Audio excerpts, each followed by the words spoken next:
à Virginie Dumay-Muller qui va intervenir pour le groupe Les Républicains. Monsieur le Président, Monsieur le rapporteur, mes chers collègues, annoncé pour la première fois il y a plus de 3 ans, nous entamons enfin aujourd'hui l'examen du projet de loi pour une République numérique. Et il y a urgence, le digital est au cœur de notre société.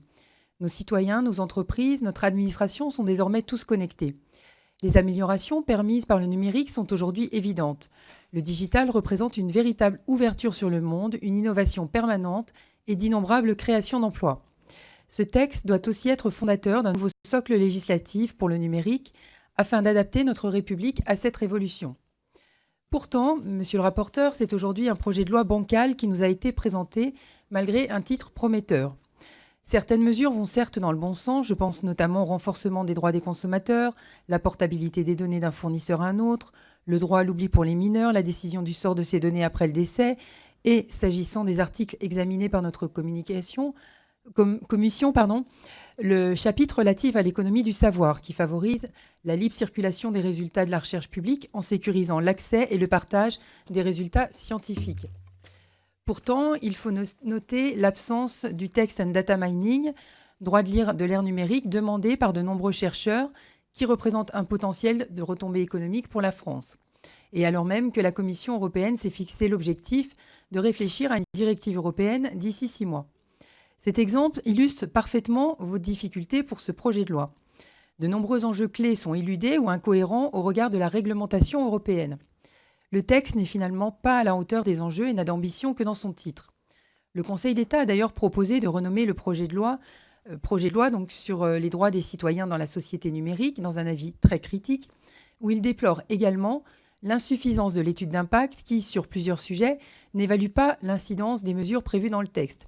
Alors, je vois que vous avez prévu un amendement AC19 qui prévoit justement une étude d'impact sur les mesures prévues à l'article 17. C'est plutôt une bonne chose.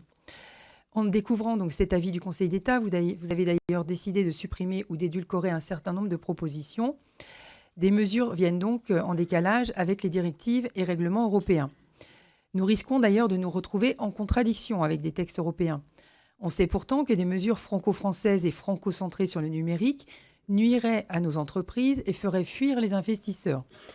C'est en ce sens que je proposerai des amendements de suppression avec mon collègue Lionel Tardy concernant les articles 22 et 23, et qui ont été donc déposés par Patrick Hetzel. Aujourd'hui, donc, l'échelle européenne est l'échelle minimale sur laquelle doit s'engager une réflexion sur de nouvelles obligations, aussi pertinentes puissent-elles l'être. Anticiper les résultats de travaux en cours serait simplement contre-productif. J'attire aussi votre attention, monsieur le rapporteur, sur les dangers de l'amendement à l'article 42. Vous avez parlé de débat, donc j'y suis plutôt favorable. On s'expose en effet à un profond bouleversement du système des jeux en ligne, puisque votre amendement définit le jeu vidéo comme un support physique ou en ligne s'appuyant sur une trame scénarisée ou des situations simulées. En l'espèce, rien n'empêchera un opérateur de jeux d'argent de scénariser du casino en ligne, du poker en ligne, du loto en ligne, en les faisant sortir de la régulation, comme vous le prévoyez dans la 3e partie de votre amendement. Par ailleurs, les professionnels du secteur comprennent mal le choix du ministre de la Jeunesse comme habilité à délivrer l'agrément. Pourquoi ne pas le confier au ministère de l'Intérieur ou du Budget pour la partie physique et à l'autorité de régulation des jeux en ligne ? Il s'agit en effet de disposer des moyens et des compétences pour assurer la fiabilité et la transparence des compétitions, prévenir les activités frauduleuses ou criminelles et prévenir les atteintes à la santé publique, en l'espèce l'addiction et le jeu pathologique. Nous vous alertons sur ce point et nous agirons en séance publique si l'amendement est adopté en état, où nous serons vigilants, le cas échéant, à votre sous-amendement. Aussi, mes chers collègues, le grand soir du numérique n'est malheureusement pas dans ce projet de loi. Nous avons besoin d'un texte global qui appréhende les multiples enjeux du numérique, tant le secteur est diversifié et impacte tous les pans de notre société. Or, aujourd'hui, nous nous retrouvons à la place une kyrielle de textes avec un patchwork de mesures. Après le projet de loi relatif à la gratuité et aux modalités de la réutilisation des informations du secteur public de Clotilde Walter, et avant le projet de loi Macron 2 sur les nouvelles opportunités économiques, donc nous avons désormais ce texte et on constate un empilement aussi de mesures. Je prends le cas par exemple de l'article 22, eh bien on a un nouvel article alors qu'il y avait déjà un article qui avait été créé dans le Code de la consommation avec la loi Hamon. Sur la forme, et vous l'avez relevé vous-même, on notera que le timing était très serré sur ce texte, et vous l'avez d'ailleurs vous-même écrit en introduction, conduisant donc à, je cite, à une précipitation dans les auditions sans disposer de la version définitive du projet de loi. On peut donc légitimement se demander où est la stratégie numérique du gouvernement.